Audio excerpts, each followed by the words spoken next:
I feel so like not warmed up yet. I feel so dilated. Oh. Not like that. Yeah, it turns into Pride Month and you just turn into a whole different person, don't ya? Don't ya? Speaking of warming up, are things warming up there? Yeah, I mean, I can't believe I'm sitting out in the sun here on Fire Island, and it's like actually sun. I mean, it's been like raining. I was literally wearing like sweaters, scarves, all these fucking dumb oakses walking around in their short shorts. I've got my cashmere, bitches. That would have been me. You know, I will be damned if I do not get to show off my summer clothes when I want to. Do you experience cold though? I experienced it this week. I had to close my windows are always open because I'm always hot.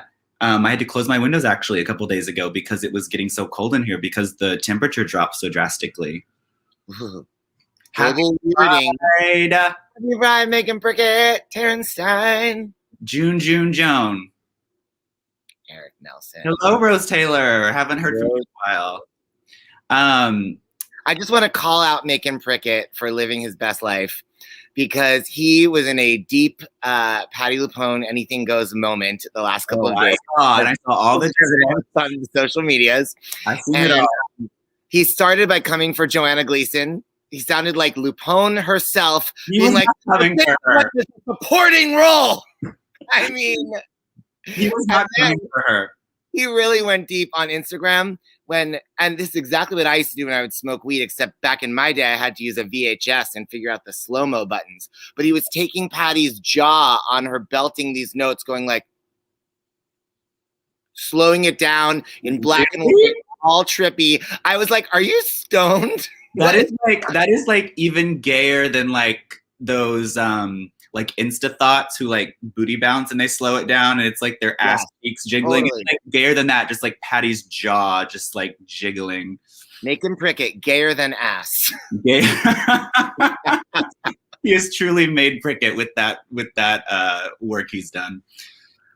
We know you love Joanna, and I did a lot of thinking about Joanna after I was reading through these exchanges, and I can't agree with.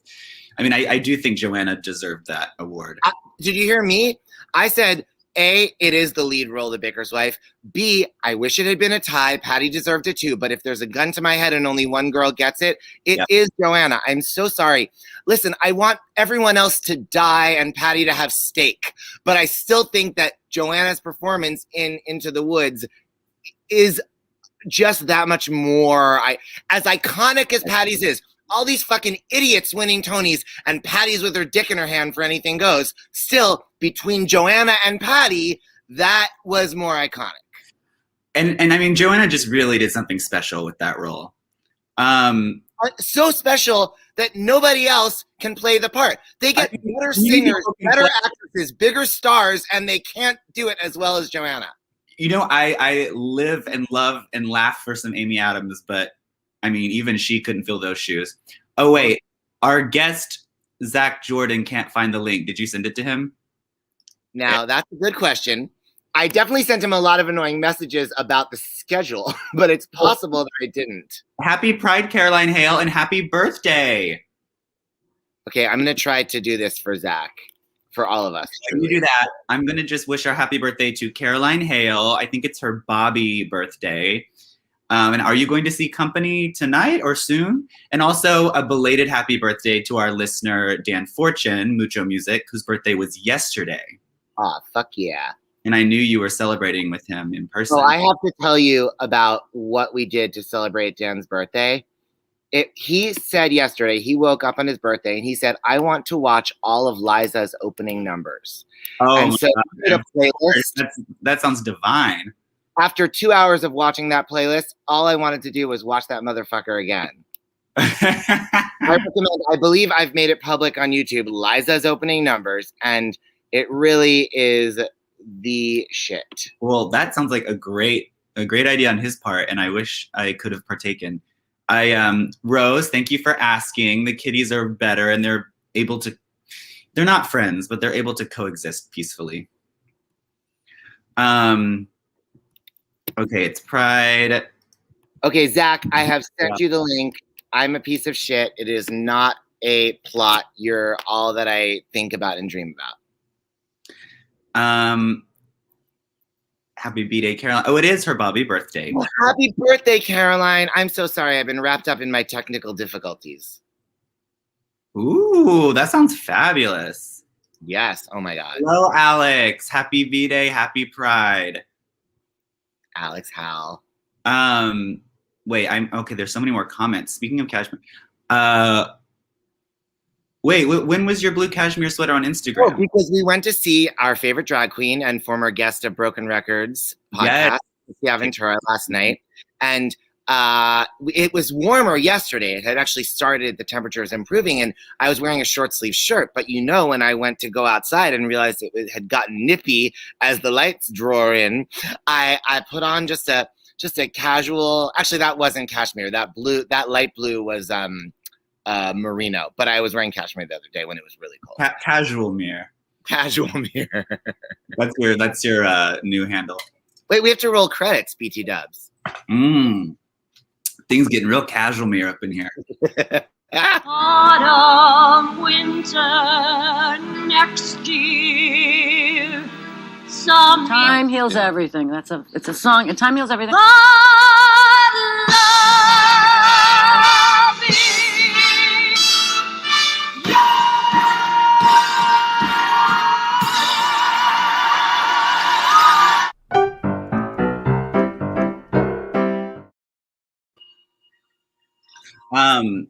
Well, I'm so glad you're by the pool because do you recognize this? I'm wearing this. I thought it would be apropos. Oh, I love it. Corn pool floaty shirt that you got me. Oh, it's so perfect. You should be in this pool. I know. It's a little too cold, but did you crank that heater up like I like it? We couldn't figure it out this time. I need you to come and see the changes and the degradations. I like the planters on the fence. Yes, those are beautiful. We were very happy. It's amazing what a difference some flowers make. Angela Lansbury always says. That's so true. Alex Hal, I'm seeing company for my Bobby B-Day in January. Fabulous.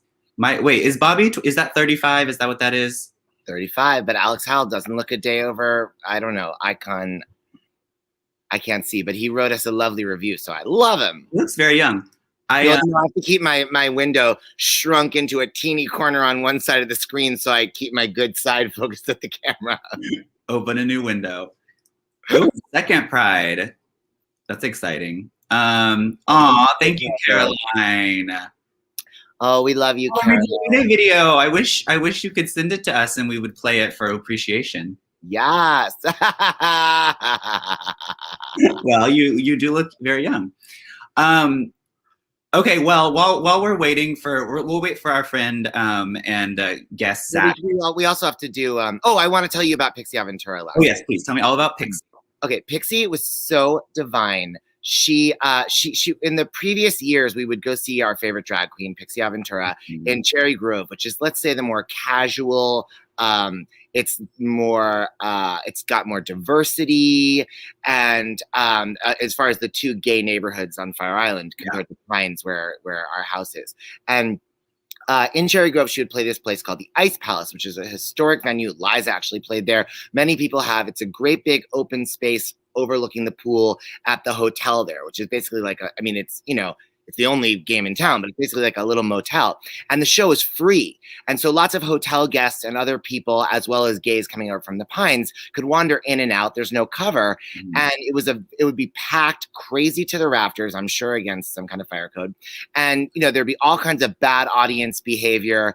And, nobody. And Pixie just calling them out from the stage. Calling out. The best was when the bad behavior would be someone who is Latino, because Pixie is Latino, and she'd be like, "It's my primo," and she would be giving them grief, saying she's gonna call out, wail out, whatever. I always loved it whenever it was some hot Broadway dancer looking guy, and he was just drunkenly living his fantasy, and she put him in his place, and then I would be like, "Yeah, bitch." Totally. So that was like something missing last night because there was a cover charge because now it's at the Pavilion, which is in the Pines. It's like the dance club / performance space. I do like, I like her at the Pavilion. I like the sounds of that. Yeah, I think, and it was one of the best things I've ever seen at the Pavilion and ultimately one of the best Pixie shows. But like, it definitely, one of the trade-offs was because there's a cover, you don't have like random people wandering in just for 10 minutes. Mm-hmm. So the audience behavior was a little more like buttoned up. So there was less for her to like call out, except for like really just like trashy gays who like just couldn't roll with it, or would ask her like dumb Always questions. those, especially on a holiday weekend. Oh yeah, we got lots of those. Just like young, dumb, and full of vegan viver. Wait. Anyway, she looked more fabulous than ever. It's $20, which is not crazy. I mean, honestly, it's cheaper than it was last year. The COVID show is at the pool. I don't remember how much the cover was, but by the time you had like the dinner minimum, I mean, it was like going to the Carlisle, Yeah, and it was like a fucking little gas station pita thing. Totally, yes. And also the thing about the Pavilion in Fire Island in the Pines is that it's they made it as a dance club, and it's a cool, interesting, weird dance club. But in some ways, I mean, I don't like to dance, so it doesn't bother me. But I suppose some people would feel that the way they use the space is not the way you would want a dance club to be situated. But actually, as a theater space, it's actually really great. And I realized it was much better for Pixie than I've seen great performances in a theater setup there. Lady Bunny, Monet Exchange and Bob the Drag Queen, Shangela, maybe most of all. And I've seen some not so great performances there. No, but Aquaria. But like whenever I've seen them there, they've always had this like ugly black drapery to create like a backstage area where one doesn't exist. You remember when we saw Aquaria and they were just like little club kids like walking across the stage with like takeout containers and cocaine. So that was gone. That was gone. And Dan, birthday boy, said to me before the show started, like, oh my God, I'm so excited to watch Pixie use these levels because like the performance space is like this like stepped like wooden thing going up to the DJ booth. And we was like, oh my God, yes, we are going to see these levels used like they've never been used before. And indeed, and in a way, the highlight was she always does this thing that she calls drag suicide or drag roulette, which is kind of like the drag suicide other drag queens do, where they go around the audience and you can request a song and the DJ will then make an enormous mix of just a million different divas doing different songs, one after the other, just a few, just a short clip. And then Pixie will lip sync and perform them. But unlike other drag queens, Pixie doesn't just lip sync it and lip sync it well, which she does. She tells the story. Baby. Engaging. Now, I'm sure some of these songs, like, many of these songs she gets all the time and she already knows what business she's got. But there's certainly like wild cards people throw to her. And no one more than Pixie knows how to turn anything into, a Little Mermaid moment becomes swimming choreography on the steps. She can use the ballet bar like she's Mimi in Rent. She can do anything. She's really a great director and choreographer. One woman traveling show. Yeah, it was everything. So I'm more obsessed with her than ever. Well, humor me. This is like a selfish request, but tell me all about the house. What's up? I kind of want you to give me a tour, but I know you're not like set up for that right now. If I give you a tour within 10 seconds, I would be disconnected. Well, this is a tenuous situation here. How is everything? Oh, hey, Sean. Hey, yes, Pixie Powerhouse Aventura. What the weekend was obviously gray and rainy, but like, what is what's the tea? Like, how it reminds me of when it was gray and rainy a couple of years ago, our first week at the old house on Shore, where like in that May week, because like it's the first week of the summer. And so if it's gray and rainy in the fall, like you're sad because you're like, summer's over, but you're a little bit like the fact that it's not even warm yet just shows how much summer has not even begun, Right. And then also like, especially now, because we have a bunch of new people in the house and old people. But, and now we have 2 dogs in the house, and this week we have 3 dogs in the house, and so it's a kind of a good chance for us all to, like, including the dogs, sniff each other's butts a little, so to speak, and just acclimate, to each other, to being here. I kind of feel like it's a good thing in a way that we're not like in full swing, and we did get one beach day when we got here, and I thought maybe today might, although it seems to have gotten grayer. Well, tomorrow, I think probably you'll get. Oh yeah, that would be swell. I haven't checked the weather in a couple of days, but so anyway, but so it was nice, a lot of like watching videos and all that, and the house has been fixed up. They spent a lot of money on certain things, like fabulous new floors everywhere that are like, you couldn't get better ones for like your penthouse. And like, it's really nice that they put flowers out here. It's really nice having brand new sheets and towels and all that in the, Ends, baby. There's some really cute new furniture and rugs and stuff. They've really spruced up the look, a new dining room table. However, You have some notes. There are certain things that seem to me would have been a higher priority that didn't get touched. Like the deck. It looks like the deck hasn't been changed. Yeah, I mean, that doesn't bother me so much, but like, and they did get new furniture on the roof, which was important because that shit was falling apart. Yeah. God, that's great. Yeah. This is fascinating to everybody, but like, like the washing are dwindling. They say, anyway. I leave you. Guess. It becomes a travel like Airbnb show. We're picked up by HGTV. Okay, well, I see our friend is in the green room, so let's not to cut you off. First, we have to do the poll results. Yes. We'll go straight to Roses and Daphs. Everything's coming up, Mama. I guess we do have like so much time to fill today though, because we are saving our epic Name That Belt that you're doing for next week. I have such an epic one, but with the Wi-Fi situation here, it would just fall on its face. Right. Okay, well, let's look at the poll results from last week. The song was I'm Still Here. Yes, it was. Baby, look at that OBC. She looking thick. I said Ethel Merman is down in hell being really pissed off that this OBC is coming in front. Maybe this is Ethel's karma because she was supposed to do it at the Sondheim Scrabble Letters tribute and she bailed last minute, and that's why it was Nancy Walker.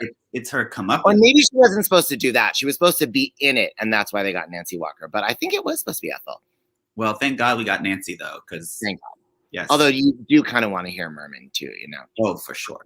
I want to hear literally every of these songs. So truly that.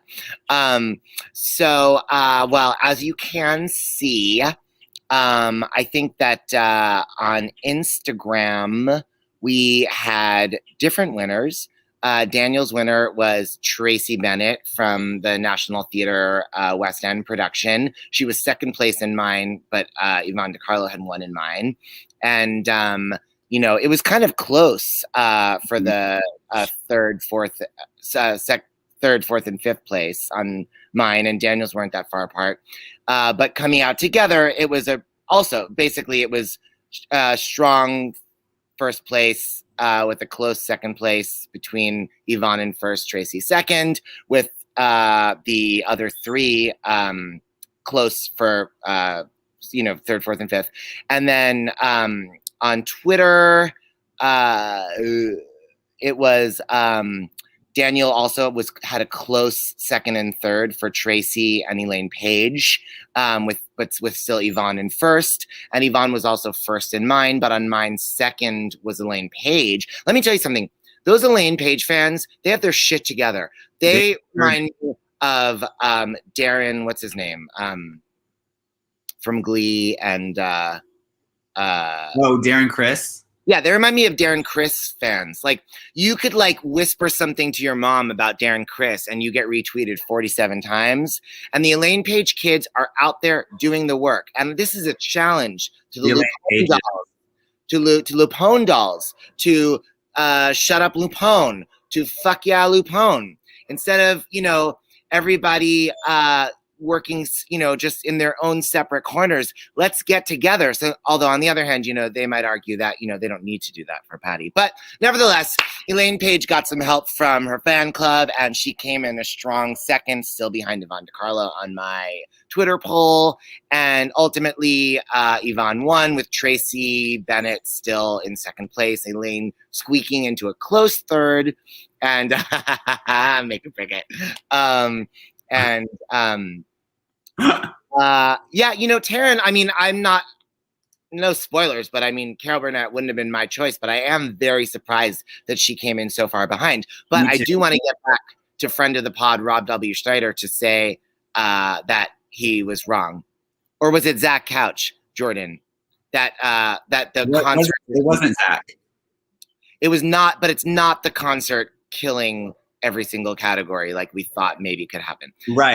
Well, I definitely thought that could happen, but I love Carol Burnett, as everyone on this stream knows. And she might be the biggest star out of everyone we're talking about, right? For sure. And, I'm constantly bringing her up, but like you said, no spoilers, but I was surprised, but ultimately pleased that some other of these ladies got their names instead of her.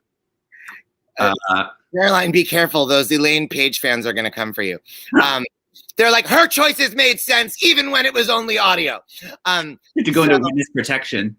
Yeah, see, Caroline. Happy Pride, Pam. Happy Pride.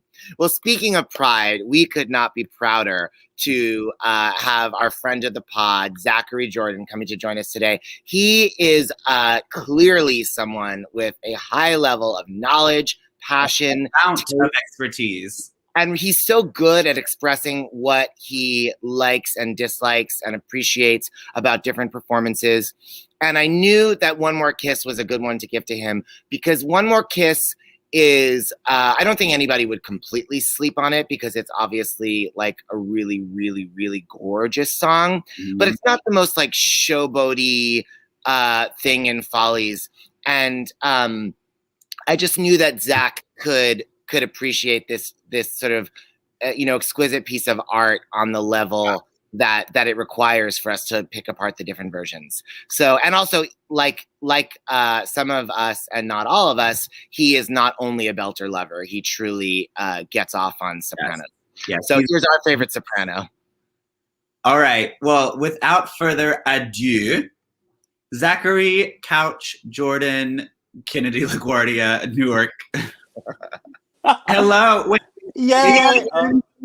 is Jordan your last name or your middle name? Jordan's my middle name. In true Southern fashion, it's my grandmother's maiden name. A family name. And I think name. It looks better on a marquee. Yes. Is Couch your actual last name? Couch is my government last name, yes. You weren't just sitting on one when you set up that profile. Oh, but I have used that joke quite frequently. I'm so sorry. Well, I did want to say before I forget, there are a lot of ladies who try to make One More Kiss a bigger number than it is. Or than it should be? Yes. But I think that's a thing with the casting more than anything else.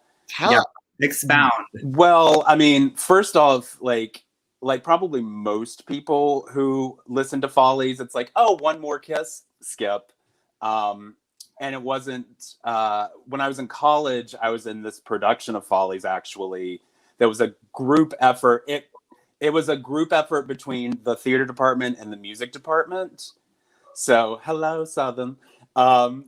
And what happened is that all of us 20-year-olds who had been used to playing, the 60, 70-year-olds, we were all suddenly cast as the ghosts or the waiters. And they had all the faculty playing the adult roles. Ooh. And then they did the weird thing of having the ghosts be the understudies for the adult roles. I was young Roscoe for the opening. So I had to learn Beautiful Girls, and I actually had to sing it in 2 final dress rehearsals or something, because the actual faculty member wasn't available, because they were we're not getting paid for this. Wait, did you have an understudy also though? I don't think it really mattered, because it was we didn't really do much as the ghosts except being oh, look, there's a younger person in a top hat. You But know? I mean, like, God forbid something should happen to the faculty member playing Roscoe. Like, if a young gay were to shove him in front of a bus, would you then have been old Roscoe and young Roscoe? Zach. Luckily, that didn't happen. Funny enough, reading Ted Chapin's book recently, there's this whole passage where Yvonne DiCarlo was, they were like, oh, we're not going to cast you as Phyllis, but we have this other role that really does nothing. And if you want, you can understudy Phyllis. So anyways, they're in Boston, and apparently Alexis Smith like has vocal issues. There's like she may be out for a matinee and an evening performance. And they go to, and first off, there's somebody else, one of the other older women. They're like, well, I guess they're like, you'll do it. You know the part. And they're like, well, Yvonne's actually contracted. So like somebody had to go to Yvonne's dressing room and she was like, oh, thank God. No, I don't know it. Which I found interesting because it's like, you can't really see Elaine Page being like, yeah, let me go out there and do Could I Leave You? Let's see how that goes. But anyway, Lord, I knew I was going to get on here and start rambling with y'all. But with One More Kiss specifically, it's like they never cast it correctly. And so I feel like that's the biggest issue with the song. And first off, Justine Johnson was in her 50s. The original Heidi, she was in her 50s. So first off, you're already getting you're getting a more mature sound than, 22-year-old Victoria Mallory, but it's not like listening to an 80-year-old former, Carmen at the Met try to force the notes out. Yeah. It's like there's a different sort of feel to the way the song sounds. It's so great to hear you say this because, in general, when they talk about like Rose Hovick is a mother with children, she shouldn't be more than 45, or like Mame was blah blah blah. If you do the math, she needs to be in her 30s, and I'm just like, no, give me the oldest. She was 40. I want Marilyn May, like Marilyn May, Elaine Stritch, like let Patti LuPone do it 15 years from now. But this is the one thing that I've heard to the opposite thing where I'm like, yeah. Oh, right. Yeah. Okay. And right. for Follies, I think Bernadette would have been maybe not a great Sally, but I think if she'd done it when she was age appropriate around the 2001 revival, which Hold up. Maybe she would have done it with a different director. Let's not start blaming Bernadette's age. Oh, no. I'm not blaming Bernadette's age, but I saw it. So I saw that production in DC back when we didn't think it was going to come in, and then saw it twice on Broadway. And each time I was very fascinated how each time she maneuvered the score differently. Oh, fascinating. I mean, not like, but there were some times when it was like, oh, she's definitely faking the howl in Too Many Mornings. Sometimes it's like, how? As opposed to holding it out. And it's like, ladies got to do what a lady's got to do. That's why she's a star. Oh, I planned. She'll just make up for it with more back phrasing. I mean, listen, she's Steve's favorite, so she can do what she wants, right? Sure can. What is she, the golden child? But back to more important things like opera singers forcing out notes they can't hit anymore. That's fascinating about Justine Johnson. I actually didn't do the work. What did you just say it and I missed it in the age debate? What was her career prior? I looked it up, and literally all I can find is like, even in her obituary, it's like, oh, she was the original Heidi in Follies, and here's the rest of her career, and that she was a big in Actors Equity, and I know for Follies she was the equity deputy. Oh, wow. But it's really fascinating because on YouTube there's a clip of her when she's in her late 70s, early 80s singing One More Kiss in the reprise production in LA. And it's like, oh, now she's sounding like how all the other Heidi sound, where it's like and you can see, and I think the fascinating thing is you can see on her face, like, oh, this isn't sounding right, but this is how it's going to sound. Mm-hmm. Sort of like how Josephine Barstow in the National Theater production which I think for most people is if they're going to watch a version of One More Kiss, that's the one that I would suggest. Yeah. Because you just see it's a different take on the song, and that usually what the song feels like is it's a nice little opera recital moment, and we have this older grande dame and this cute young thing, and they're both singing the same song.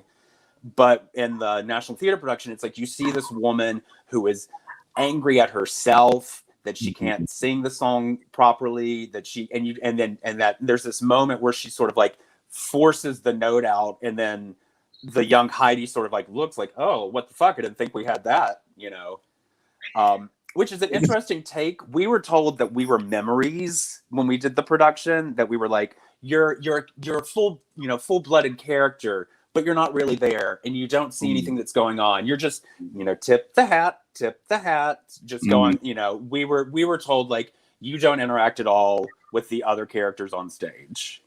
It's interesting. I wonder where that has been played with in the different productions. Well, I think the Lincoln Center concert has a lot I'll say at fault with how the production is cast and directed. I think that it's gone from being like casting characters to casting like, instead of casting Carlotta, it's, oh, this is the lady who sings I'm Still Here. I'm Still Here. It's the big song. Or, it's that sort of vibe. I mean, in fairness, it was a different era. It began really this world of concert versions that we all like live in. And to us now, as we know from things like Chicago, the concert version can become the Broadway revival. And nobody puts money and rehearsal into a concert version unless they're hoping to make zillions on a hit revival. But in those days, they were literally, I think, just like, let's get great singers and make a new recording and do it in front of an audience. But I think that that's taken on something with how the show is cast now. Like how it's now the biggest name. You find the biggest name you can for Carlotta, whether or not they look like they could be in the same age bracket as Phyllis and Sally. Sometimes it even looks like Phyllis and Sally. It's like they might have done the mirror number, but did they do it together? Right. Okay, so I know that that's me being nitpicky, and I should just be enjoying. No. Fabulous gals up there, giving it their all. No, you're not being nitpicky. I mean, you're being the right kind of nitpicky. But let's get back to One More Kiss. Mm-hmm. So I'm just curious, like, with I guess this is a thing that I still struggle with, and it's like I have to keep having it explained to me, and I didn't get it before Kevin Daly said it about Beautiful Girls, which similarly is another one of these sort of operetta-ish, less pop, less musical theater style. Oh, fascinating. Thank you, theater aficionado. Oh, all it says on Wikipedia is that she toured during the war.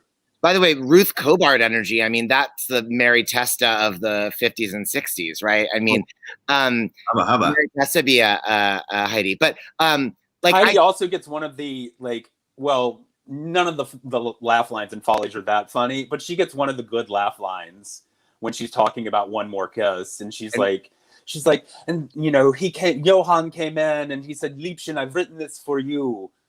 Or was it Strauss? Facts I never care about facts. It's the music that matters. Oh my God, that's like a Liza Minnelli Ebb lyric. I was just about to say it's Liza. Okay. But when you move from that to the concert version, and you get exactly what you're railing against, which is they got the biggest old lady opera star they could find in Licia Albanese. Mm-hmm. Where are you like? Tell me how that doesn't work for you, or what you like about it. I think because with the original cast recording, and I know that everyone says this about the original cast, but there's like a little bit of an authenticity. But what I mean about it is that like I did a little bit of a deep dive in, because reading Sondheim says like, oh, I based it off of, Frimmel, Romberg, and it's like, okay, great. And so I listened to some of their music. I found this one great clip of Gloria Swanson where she's singing a song from like 1929, and then she's singing it again in the 80s. And it's like, oh, this is what Heidi should be like. And, but even her style of singing, and even she in the 80s interview, she says, oh, I recorded this when I wanted to be an opera singer, and the audience chuckles, and she's like, no, I wanted to be an opera singer. That's what I wanted to be. But you can hear, and even in the 29 recording, she doesn't have the voice for it. Like she has a soprano, but it's a lighter tone. And I think the thing with Heidi is they cast, these sort of like strong Brunhildes from the Met, when what you need is like someone that has a little bit sort of more of a Jeanette MacDonald or an Irene Dunn, sort of a little bit of a lightness to it. So you already are fighting against yourself when you cast an over the hill soprano, because they come from the opera world. It's not from it's like what Kevin Daly was saying about Beautiful Girls. It's a different style. Barbara Cook has this recording of One More Kiss. Yes, wonderful. Put together with Goodbye for Now. I was going to say, in true cabaret style, she has to, sandwich it in with another song. It's a medley. But she has, but she doesn't. It's like even that first note in this, or not the in the song, it goes like one more kiss before we part, and then it's like the killer note that even Justine Johnson, she just sort of floats over it, as opposed to most of the Heidi's who sort of like, I could sing this note 50 years ago and I'm going to sing it now. But Barbara Cook, she doesn't even change the melody. She just sort of is like, one more kiss. And I think that's the thing, is you get a lot of Heidi's doing a sort of grotesque, like, I sang this song and I'm going to sing it again. And I don't think that that's what the character is. I think that she has a little bit more of she's resigned to herself a little bit more than I think that how it's usually it's portrayed, like we got two opera singers and they're going to sing this song, and then Phyllis is going to come out here and scream at Ben for 5 minutes. So we're getting towards the end, folks. That's very interesting. I was telling Daniel that for our friend Dan Mucho Music's birthday yesterday, he wanted to watch all Liza Minnelli's opening numbers. And so we made a playlist on YouTube and we watched them all. And we were talking about how she does what my friend Maddie O'Brien called talking about Ethel Chate in the Los Angeles Follies rehearsal video, dirty show business. But I think it kind of goes to what you're saying in a way, that this is not my American Idol audition and I'm going to hit this note if it fucking kills me because it's all about this note. It's about, I'm entertaining the audience at the pool by the, at the hotel tonight. And my job is just to be entertaining. And if I don't have that note anymore, I'm just going to, exactly what you said about Bernadette, really, being like, how I planned what I'd wear, it's just like, you make it work. It's not about being like, look at me fall on my face. It's about me being like, I'm using what I got to get what you want, What's funny, you say that about, you're at the pool just sort of entertaining. And originally One More Kiss and Can That Boy Foxtrot were in each other's spots in the show. And apparently they had the first like sing through, and Hal Prince was like, let's move. He's like, let's switch One More Kiss to the end and Can That Boy Foxtrot closer to the middle, because it's too much of a, throwaway as we're, getting close to the end. And then apparently after Sondheim wrote I'm Still Here, there was discussion about switching them back, but they didn't. Because they also didn't know with I'm Still Here, is it like, it sounds like it's a pastiche number, but it's not. Right. So a lot of debates about that. And I don't think it is a pastiche number, even though I saw Christine Baranski try to make it a pastiche number, but that's a story for another podcast. Yes. Wait, so because didn't to the end of what you are saying is ideal for One More Kiss, am I remembering right that in the Broadway revival in 2000, the not sadly unrecorded Broadway revival, although I suppose I would really prefer that everything was recorded, but that's the one with Judith Ivey and Blythe Danner, that I think it was the original Carrie Pipridge from the original Broadway cast of Carousel, Susan Johnson, played Heidi, or am I? No, it was fuck me, Susan, the original Laurie from Oklahoma, and then replaced by Marnie Nixon, not Jan Clayton, because she's the original Julie Jordan. Right. No, what's her name? The original Laurie. God damn it! It's not Susan Johnson. We love Susan Johnson. That's Jerem. Who's that woman in? It was Jerem in L.A. God, I can't believe It was the original Laurie. That's not Shirley Jones. Joan Yes. Roberts. Joan Roberts, thank you. Thank you. I knew it was some kind of like Whitey McWhite name. But even Joan she Roberts. sings So- it like she's, trying to hit out those, notes when she played Mimi, or Oh, something. too bad. Hmm. Yeah, I would And I have even saw that for your theory she wouldn't, but I guess not. honey, I went through a deep dive and I was like, nobody sings this song the way that Justine Johnson and Victoria Mallory do. So Nobody sings it. They for you are alone at the top. All others have failed. It's funny. I think before yesterday, when I first was listened to all the Sopranos screeching out of their range.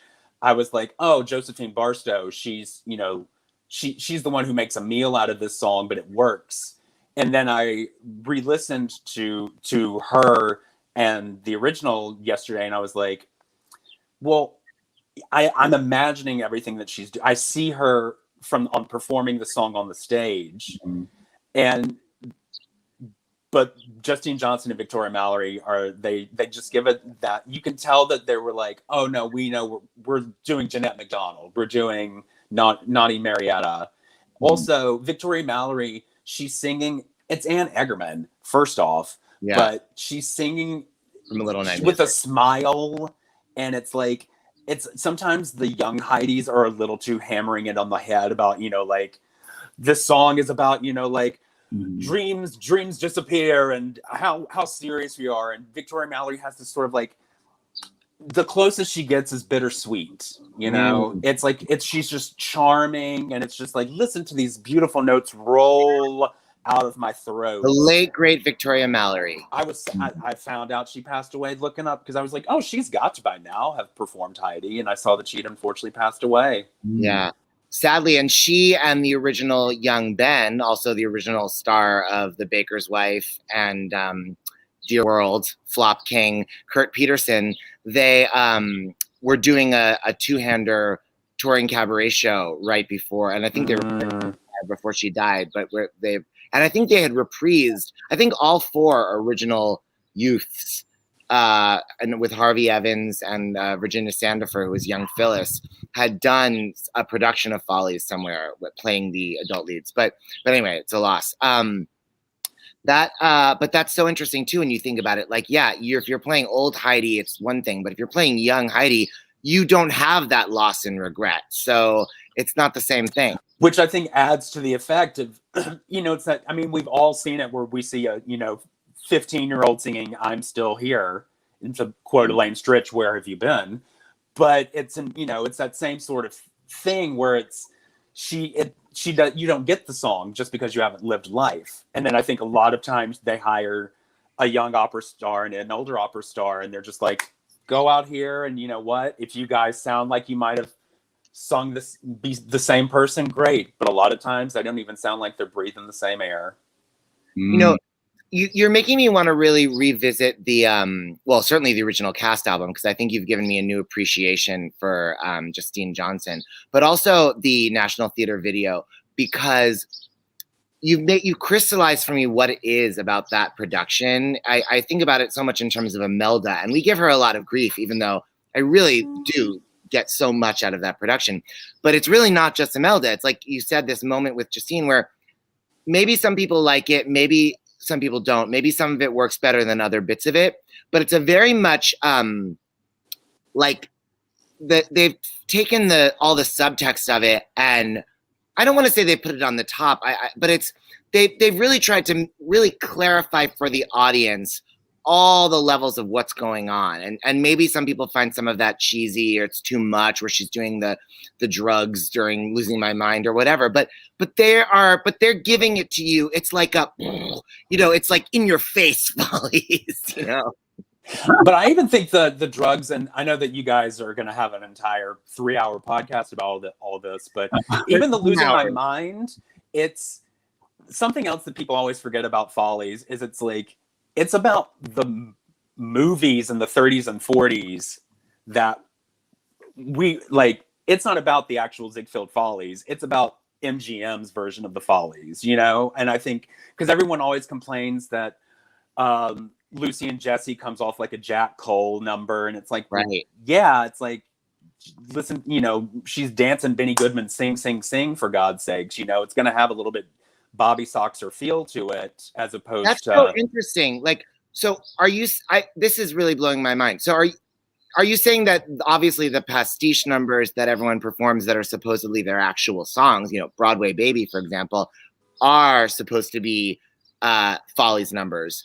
I mean, that in the style of Follies numbers, and that the final sequence is these people's fantasy wrought through the MGM movie musicals that they grew up on?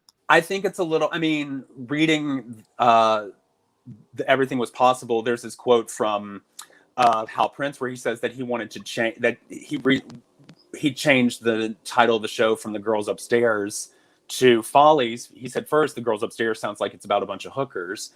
And he said Follies, it evokes the Ziegfeld Follies, but then he was also, folie with, madness, which honestly, it's like, until I read that, I was like, oh yeah, because it is sort of just like, the four leads, take a tab of acid and then suddenly we're in love land.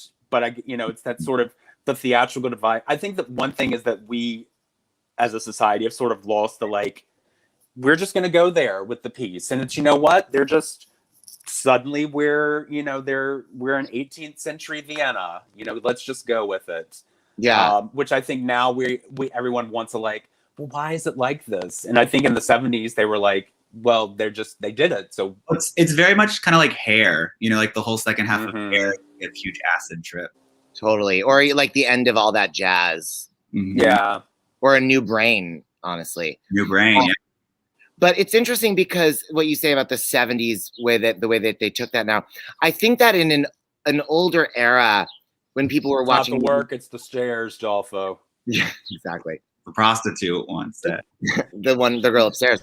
When they said that when people would watch movie musicals all the time, I think they just accepted things to be singing and dancing without a justification, and therefore things could be singing and dancing with a subtle justification, and people didn't question it because they would have taken it for no reason. But then when it had to be justified all the time, I think maybe somewhere along the line we've lost the ability to justify subtly, Mm-hmm. And I'm guilty of this too. It's like, I want to see them doing You're Gonna Love Tomorrow or Loveland, and I want to see like the set crack open, and I want us to go like, sitcom flashback style. Woo, woo, woo. You say them. I want to see Ben and Dorothy, Ben and Sally and Phyllis and Buddy be at the bar, and the bartender be like, well, we do have GHB, and then being like, let's try it. Yes. I mean, I need that, and that's sad, But I think, no, I used to always joke to a friend. I was like, oh, this is when Phyllis is doing acid when after she leaves the waiter. Also, every production switches up the order of those little scenes right before One More Kiss. It's like, it's usually Ben and Buddy fighting, and then sometimes it goes into Phyllis and the waiter, and then sometimes it's Ben and Carlotta, and then sometimes they flip it around where it ends with Phyllis getting like the exit line of, if I knew what to fix, I'd have it fixed, or something, Mm-hmm. But I think watching the National Theater production, it makes more sense that Carlotta would have the exit line of being like, this year I have a 26-year-old boyfriend. Next year I'll have another 26-year-old boyfriend. And that's just the way it is. And she sort of walks off resigned to like, I think I'm done with this reunion. I think I've made my point. And then it goes into Heidi. I think finding out that they switched those two songs in the show order sort of connected the two characters for me. Also because they seem to be the two that either Weissman fucked or wants to fuck. Every production, it seems like he either has a hard-on for Heidi and they never got together, or it's like very much like he and Carlotta, he was the big financier that Carlotta found, There always seems to be something going on with those three characters, which doing research, Flo Ziegfeld and his first wife she was an opera singer that he found in Vienna and brought over to the States, and she was the one who sort of gave him the idea for the Follies. But that in the 1920s he had an affair with an unnamed Corinne that apparently he became the benefactor for the rest of his life. Wasn't he also married to Billy Burke? Billy Burke, yeah. I was just gonna say. Glinda from The Wizard of Oz, who, by the way, would be great in Follies. Played by Myrna Loy in the motion pictures. Oh, wow. This is all so fascinating, and just as I hoped and knew you would, you've not only given me so much food for thought about One More Kiss, but really just different angles to look at the rest of the songs and the whole piece from. So thank you so much. Oh, one thing I wanted to say about the 30s and 40s musicals is they're not the songs in those movies aren't the focus.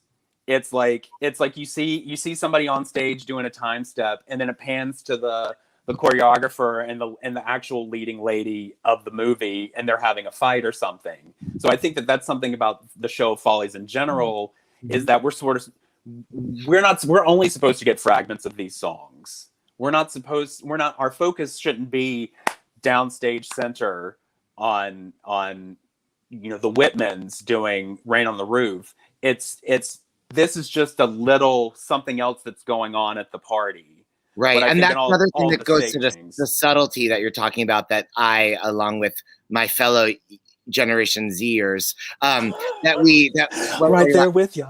That's what we struggle with, because it's like, no, but I mean, honestly, my generation, Gen X, and even my generation is really, we're old, but we didn't come along. I mean, Daniel's an old soul who watches TCM, so he's different. But we,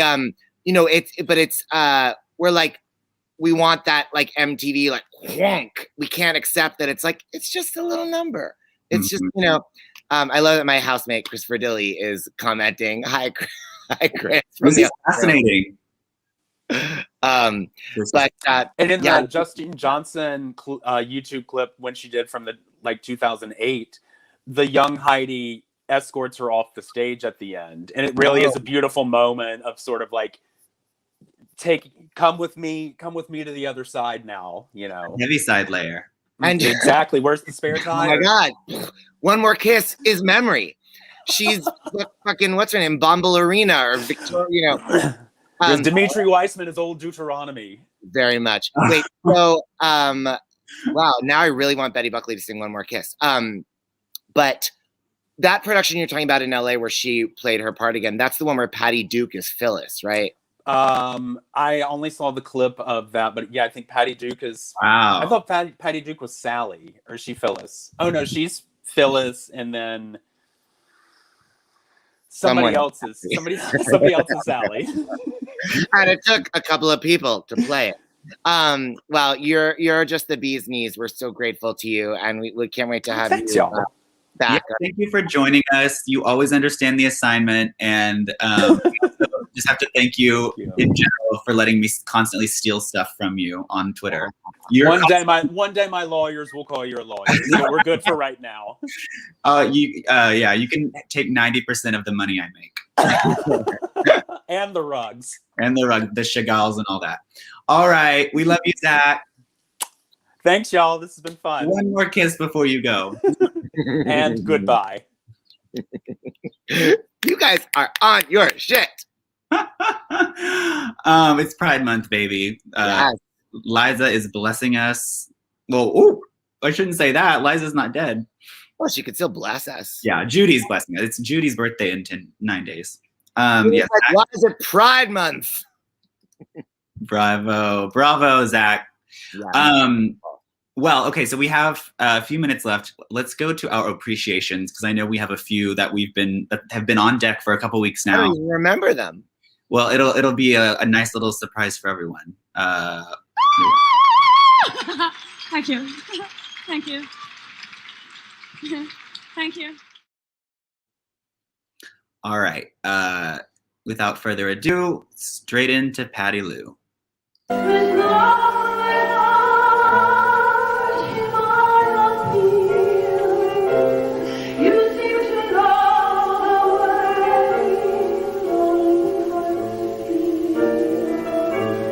That's why I'm writing and I'm asking for love.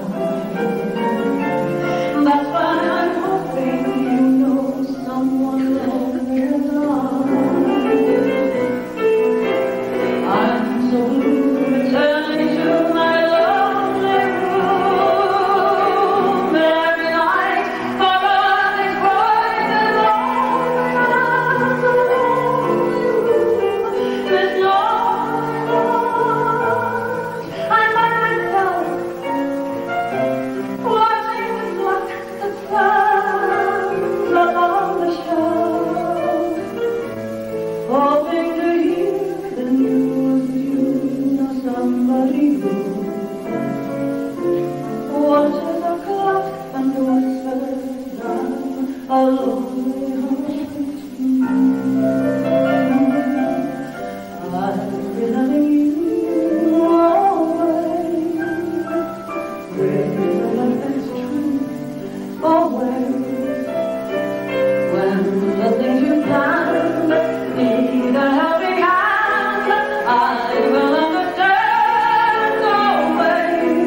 somebody new.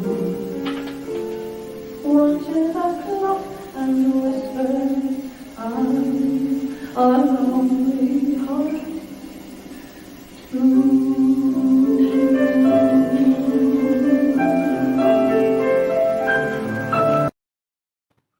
Wow, holy shit.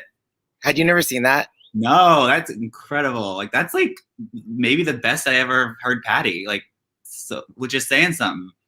Well, that is one of my all-time faves of Patty, and I'm so grateful to Joanne's Vodka Stinger on YouTube that posts so many great clips, including that.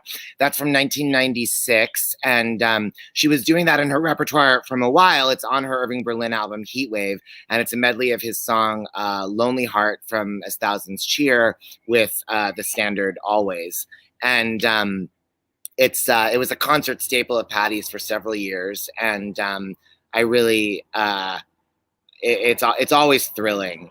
And so thrilling. I mean, she sounds amazing, and just breath control, baby. I mean, just like she takes a breath and goes for miles. Yeah, totally. I'm so obsessed. Lonely Heart. What's it called?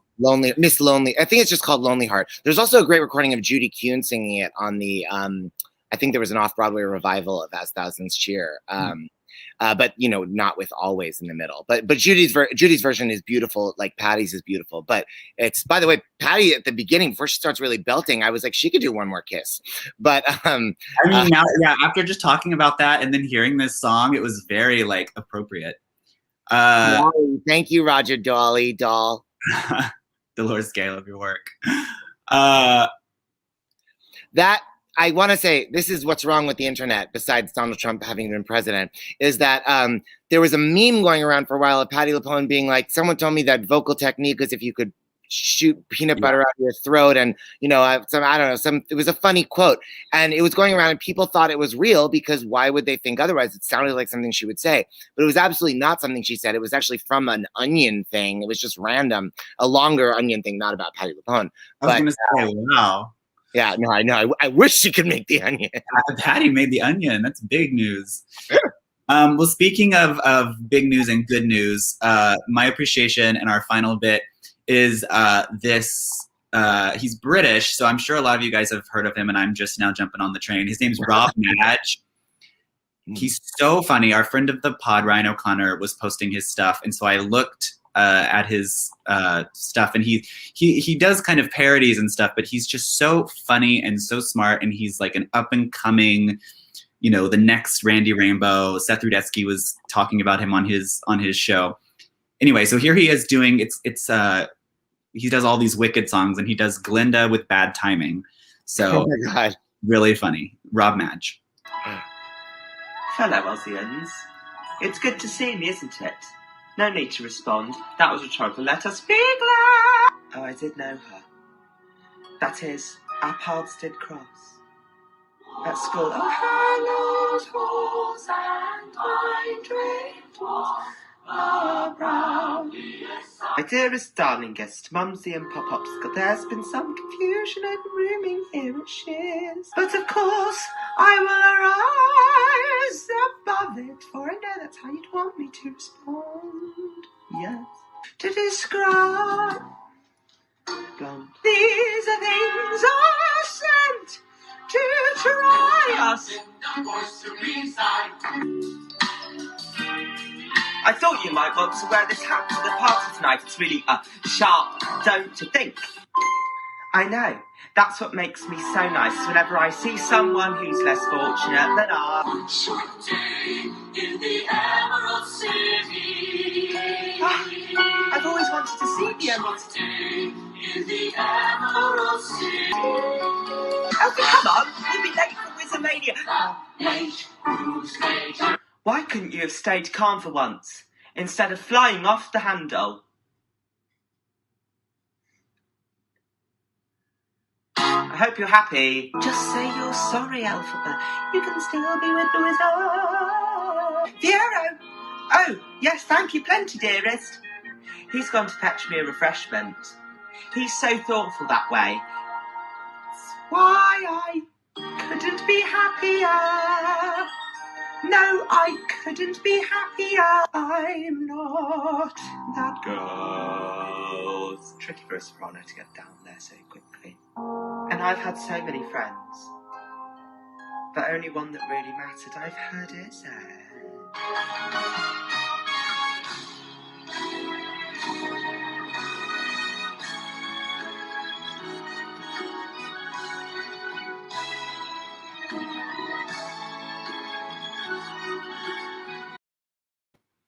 Oh my God.